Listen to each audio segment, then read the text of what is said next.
Something happened in Eagan that could define how the Minnesota Vikings will begin their 2025 season. And no, this isn't just another training camp workout. This one was tense, heated, and revealing.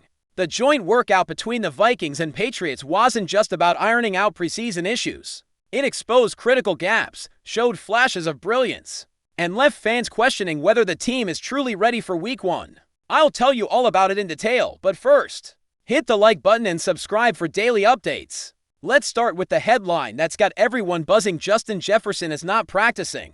A hamstring injury has sidelined the Vikings' superstar wide receiver. And while some want to play it cool, this isn't your typical soreness. It's a hamstring. One wrong move, one unnecessary snap, and the ripple effects could haunt the first half of the season.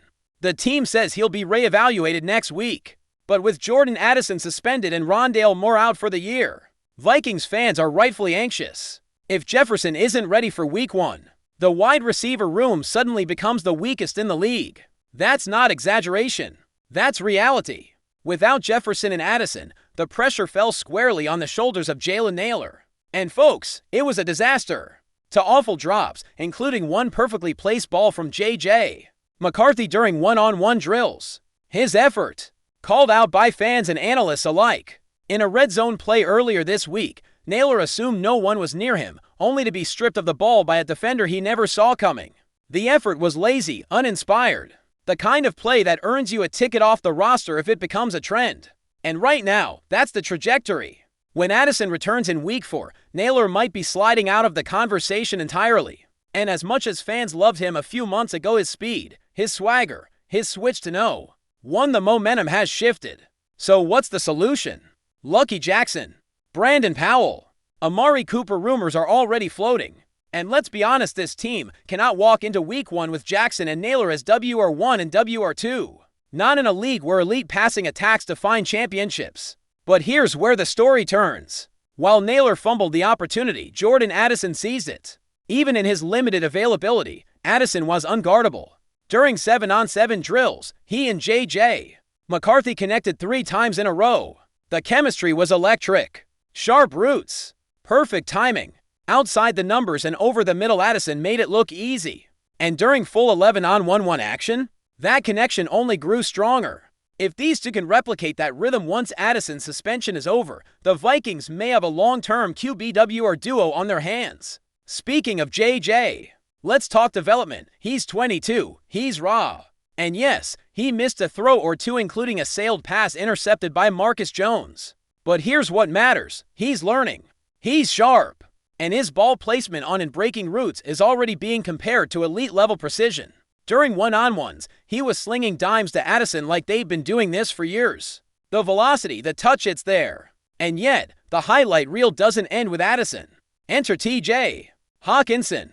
With the WR course crumbling, he's stepping into the WR to roll, whether by design or necessity. And boy, is he answering the call. 5+ completions during full team periods. Mismatches all over the field. He embarrassed Jabril Peppers on an option route that had Twitter buzzing.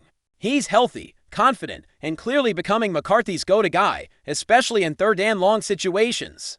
But perhaps the most jaw-dropping moment, a screen pass to Aaron Jones, led by Donovan Jackson. The rookie lineman didn't just block. He pancaked to Patriots defenders on one play, drawing wild cheers from the sideline. For fans still haunted by the Ed Ingram days, this was the exorcism they've been waiting for.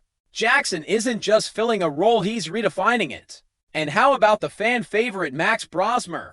With talks swirling about bringing in another backup quarterback, Brosmer just keeps making plays. Another long touchdown, this time to Tim Jones. Steady, smart, and composed, he's making it very hard to justify adding anyone else.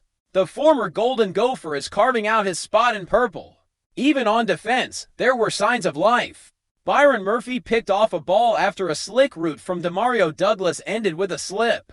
While Murphy later got beat by Stefon Diggs, who, by the way, looked like vintage Diggs. It's clear Murphy's ball skills are sharp. But Jeff Okudah, let's cool the hype. Diggs made him look like a practice squad corner, creating 7 yards of separation.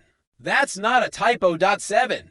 Before we dive into the second part of this report, where we'll break down full team offensive strategy, defensive takeaways, and what all of this means for Week 1. I want to hear from you, Vikings Nation.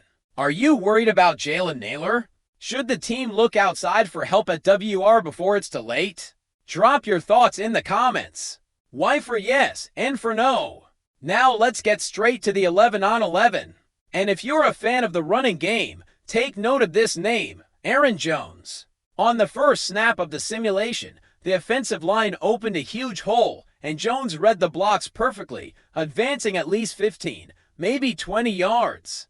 A clear sign that this offensive line with Christian Darrisaw back, by the way, can be dominant when healthy. Darrisaw, who's back from a serious injury, is already on the field with confidence. That, in itself, is a victory. But what stood out most about the offense was the style. The Vikings took a more secure approach. Short plays, lots of playmaking through the middle, and check downs. Nothing too explosive, but efficient. Mccarthy maintained a good completion rate and showed precision on inside routes, especially with Hockenson and Addison.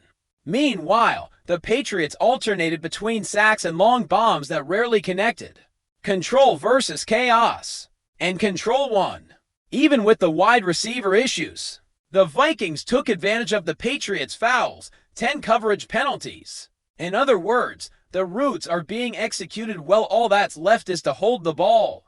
Ty Felton, in fact, showed off some good routes, as did Jalen Nailor, who can get free, but urgently needs to learn how to finish the play. And we can't finish without highlighting TJ Hockenson again. Besides completing 5 passes with McCarthy, he simply destroyed the defense on several plays, using his body and route reading masterfully. If this offense doesn't yet have a reliable WR2, it already has a TE1 who plays as a WR1. And that changes the game. JJ and Hockenson are creating something special. And when Jefferson returns to full fitness and Addison is cleared from suspension, this trio can set the league on fire. It's just a matter of time, chemistry, and consistency. So, Vikings Nation, it's your turn now. If you enjoyed this detailed coverage of the joint practice, please leave a like below, subscribe to the channel so you don't miss any exclusive content, and activate the notification bell. The season promises to be exciting and we'll be following every step together. SKOL Vikes!